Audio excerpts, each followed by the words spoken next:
जंगल में रिंकी चिड़िया अपने पति टिट्टू कबूतर और बच्चे टिंकू मिंकू के साथ खुशी खुशी रहा करती थी। लेकिन एक दिन रिंकी के पति टिट्टू कबूतर को कैंसर के कारण मृत्यु हो जाती है। मृत्यु होने के कारण रिंकी चिड़िया पर दुख का पहाड़ टूट जाता है, क्योंकि रिंकी चिड़िया के पति टिट्टू कबूतर ही घर के सारे खर्चे चलाया करता था। अब घर चलाने वाला कोई नहीं था, जिस कारण से रिंकी चिड़िया पूरा दिन रोती रहती थी और सोचती रहती थी।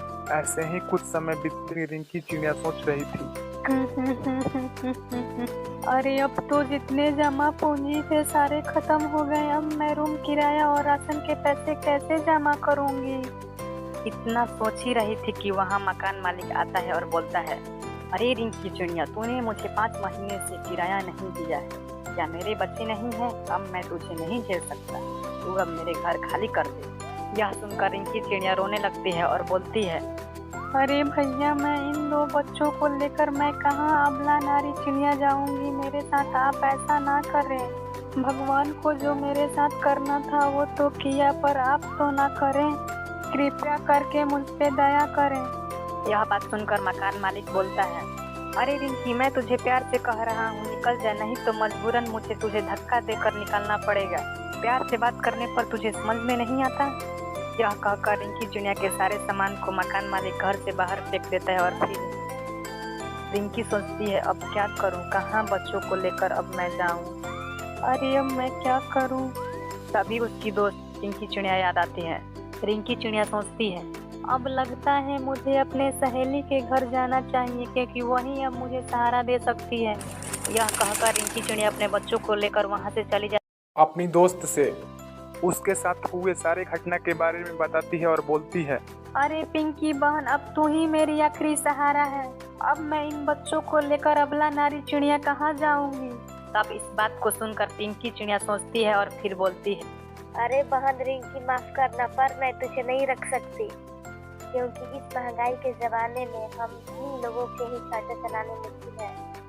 और ऊपर से मैं तुझे कैसे रख सकती हूँ। तेरे 2 बच्चे हैं, ऊपर से मेरे तो एक बच्चे के मेंटेनेंस पूरा नहीं हो पाती है, उसकी स्कूल फीस और ऊपर से पॉकेट खर्चे। नहीं नहीं बहन, मैं तुझे नहीं रख सकती हूँ, माफ करना बहन, कोई और आशियाना ढूंढो। यह सुनकर रिंकी चिड़िया बोलती है, अरे तू ही तो मेरी आखिरी उम्मीद थी, वो भी तोड़ दी। कोई बात नहीं, तू अपने जिंदगी में खुश रह। रिंकी यह कहकर वहां से चली जाती है अपने बच्चों को लेकर और उस जंगल के मुखिया के पास जाती है और मुखिया से बोलती है, अरे मुखिया साहब, आप ही मेरे लिए कुछ कर सकते हैं। पति के मरने के बाद मेरा और मेरे बच्चों के लिए न रहने की जगह और न खाने के लिए दाने हैं। आप मुझे एक कॉलोनी दे दो साहब। यह कहकर रिंकी चिड़िया जोर जोर से रोने लगती है। तब रिंकी चिड़िया को देखकर मुखिया बोलता है,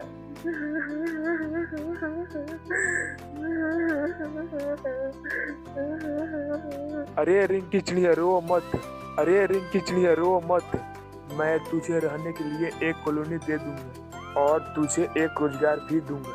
मेरे घर में खाना बनाने वाली क्या जरूरत है, तू मेरे घर खाना बनाने आ सकती है। यह सुनकर रिंकी चिड़िया बोलती है, हाँ, क्यों नहीं मुखिया जी। अपने बच्चों और अपने पेट पालने के लिए रोजगार की भी जरूरत है। अगर आप मुझे यह मौका देंगे तो मैं बहुत बहुत आपका आभारी रहूंगी। तब मुखिया बोलता है, ठीक है